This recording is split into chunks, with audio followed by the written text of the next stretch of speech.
द्वादशी वाणिज्य वर्ग के सभी विद्यार्थियों का अर्थशास्त्र की इस कक्षा में स्वागत है। मित्रों, पिछले पाठ के संवर्धन से आगे बढ़ते हुए आज हम मांग की कीमत की लोच इस विषय पर इस वीडियो में चर्चा करने वाले हैं। मांग की कीमत लोच, इस शब्द का अगर आशय समझें तो कीमत में बदलाव से मांग में किस अनुपात में बदलाव होता है, इसकी गणना इस पूरे पाठ के दौरान हम करेंगे। मित्रों, मांग की कीमत लोच, यहां कुछ सूत्र हैं, उन सूत्रों से इस पाठ को हम प्रारंभ करते हैं। इन सूत्रों के माध्यम से हम यह जानने का प्रयास करेंगे कि किसी भी वस्तु की कीमत में बदलाव आने के कारण उस वस्तु की मांग में कितना या किस अनुपात में या किस प्रतिशत में बदलाव होता है।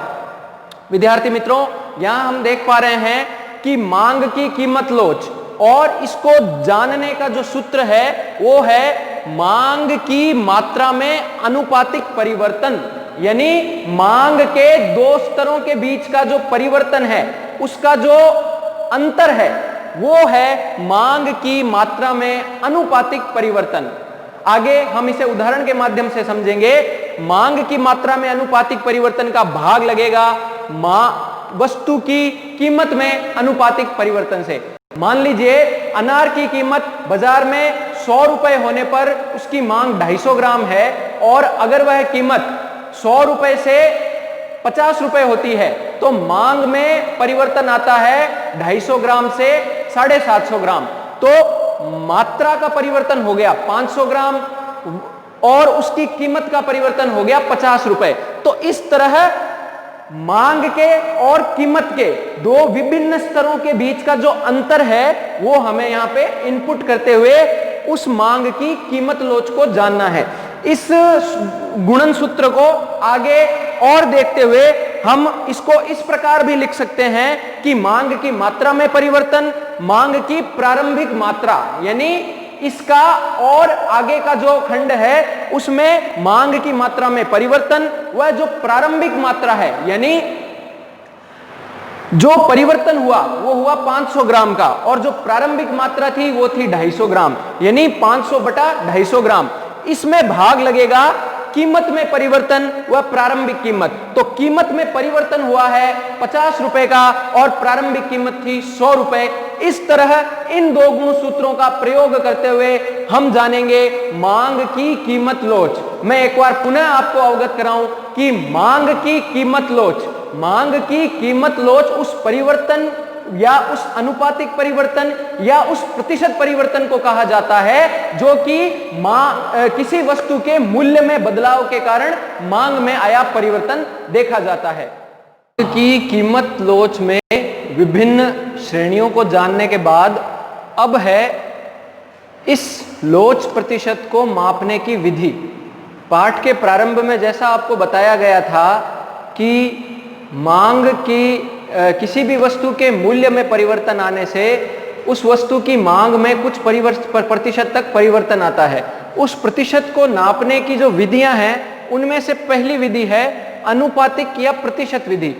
अगर सरल शब्दों में अनुपातिक या प्रतिशत विधि को समझा जाए तो यह मांग की मात्रा में आए अनुपातिक परिवर्तन या प्रतिशत परिवर्तन पर ध्यान इंगित करता है। अगर गुण सूत्र के माध्यम से इसे समझा जाए तो यह लगभग वैसा ही गुण सूत्र है जैसा पाठ के प्रारंभ में हमने देखा था, जो यह कहता है कि इलास्टिसिटी ऑफ डिमांड, यानी मांग की कीमत लोच, उसको जानने में मांग में आया अनुपातिक परिवर्तन, वहां मांग के दो स्तरों के परिवर्तन को बताया गया था, यहां मांग का अनुपातिक परिवर्तन दिखाया गया है और उसको भाग लगाया गया है कीमत में अनुपातिक परिवर्तन, यानी इतने परिवर्तन होने, कीमत में इतना परिवर्तन होने से उसकी मांग में इतना परिवर्तन आया है। इसे अगर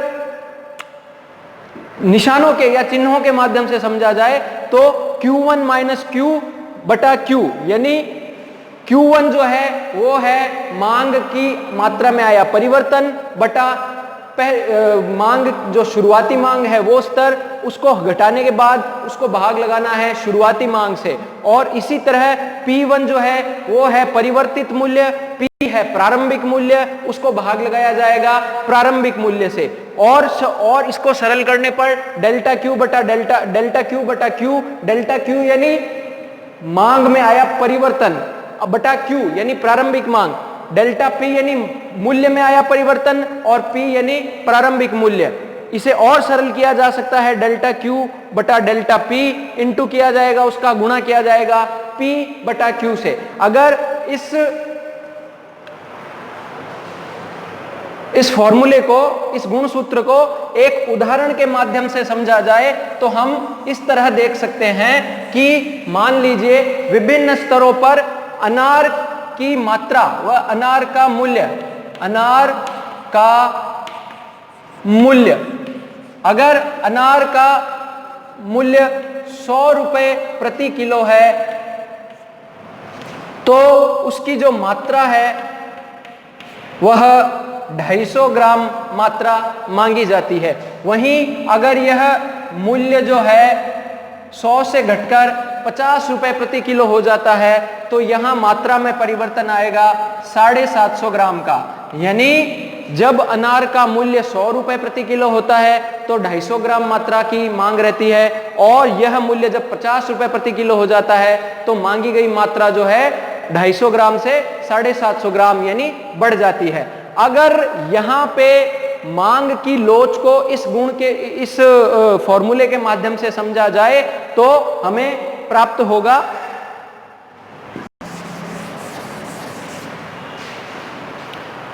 Q1 माइनस Q, यानी जो हमारे मूल्य में आया, जो हमारी मात्रा में आया परिवर्तन है वो है 500 ग्राम, इसको भाग लगाया जाएगा प्रारंभिक मूल्य से, प्रारंभिक मात्रा से जो थी 250 ग्राम।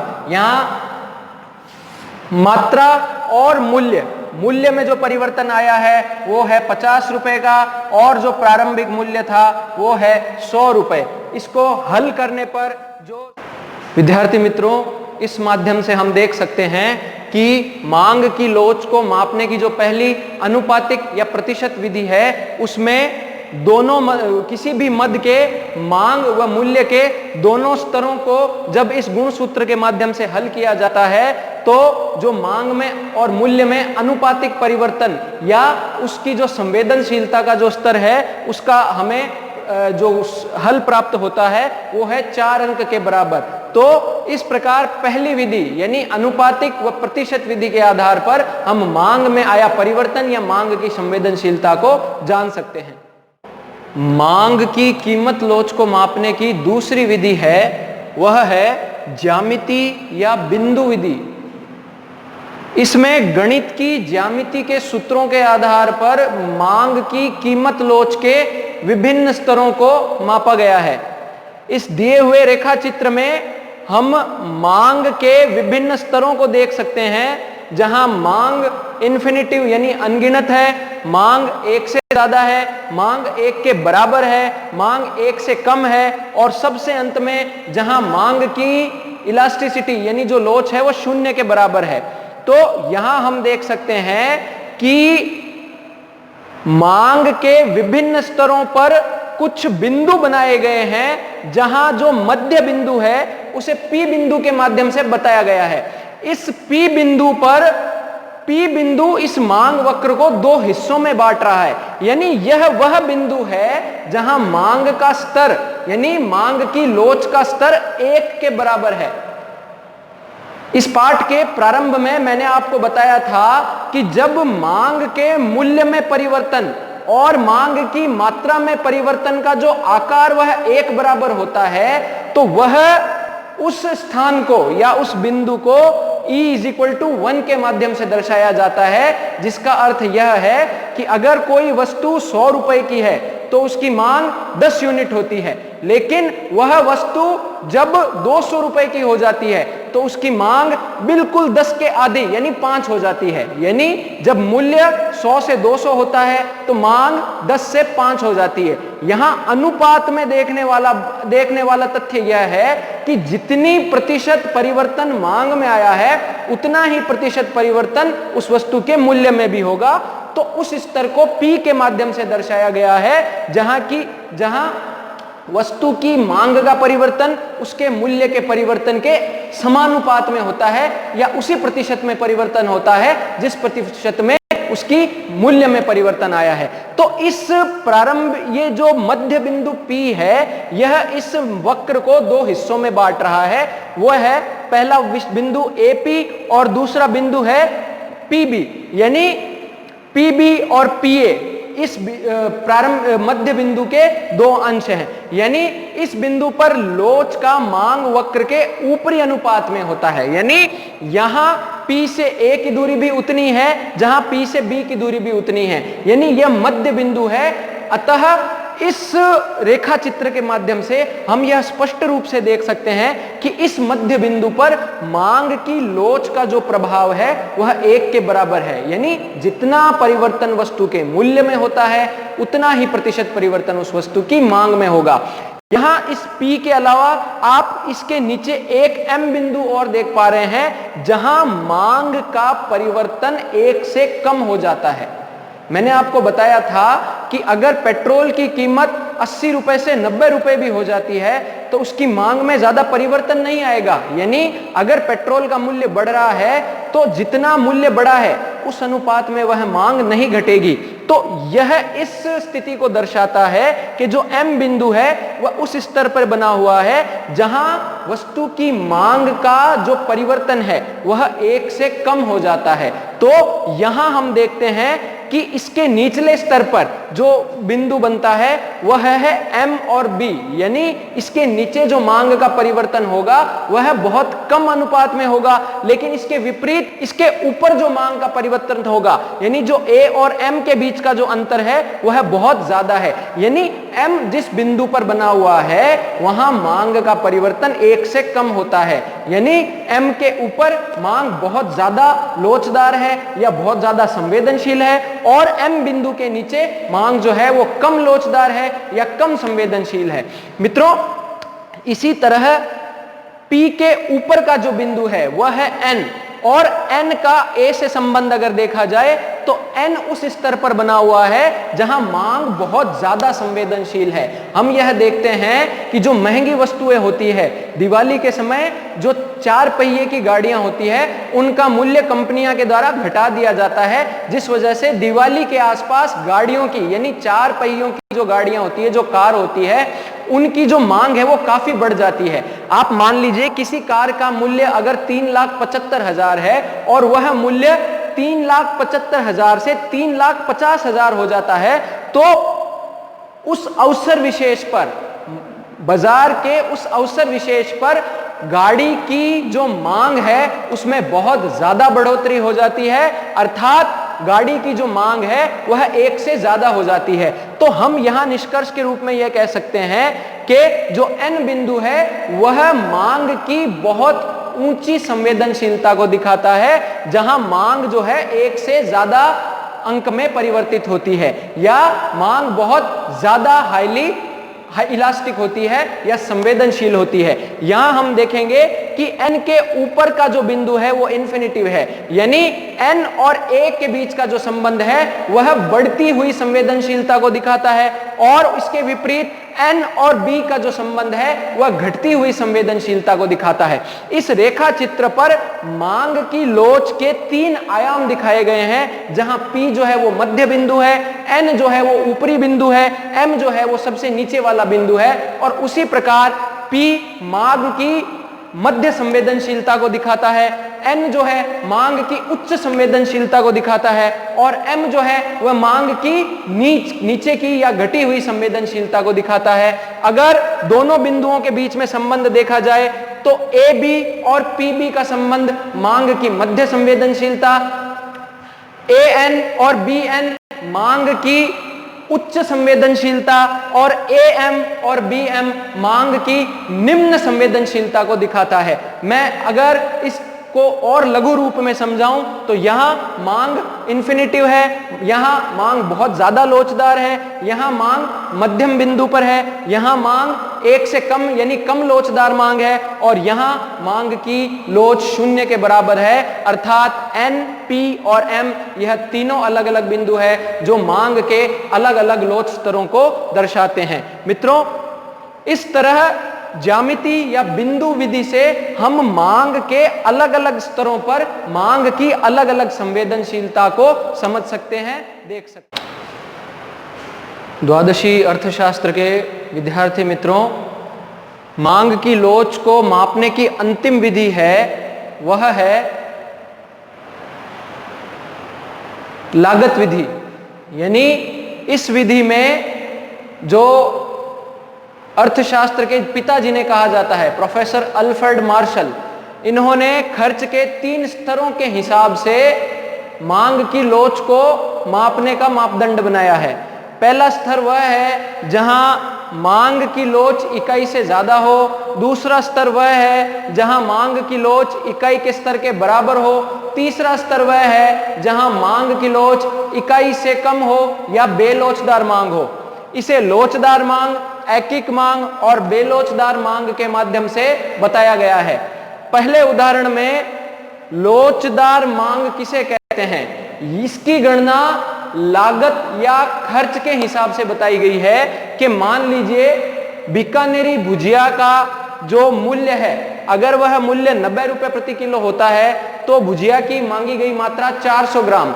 अब इस स्तर पर जो कुल लागत आती है, यानी क्योंकि इस स्तर पर 400 किलो भुजिया की मांग होती है तो 400 किलो भुजिया की लागत जो है वो है 36,000 रुपए। लेकिन इसके विपरीत जब ये मूल्य 90 से 80 रुपए आ जाता है तो मांग भी बढ़ के 400 किलो से 550 किलो हो जाती है।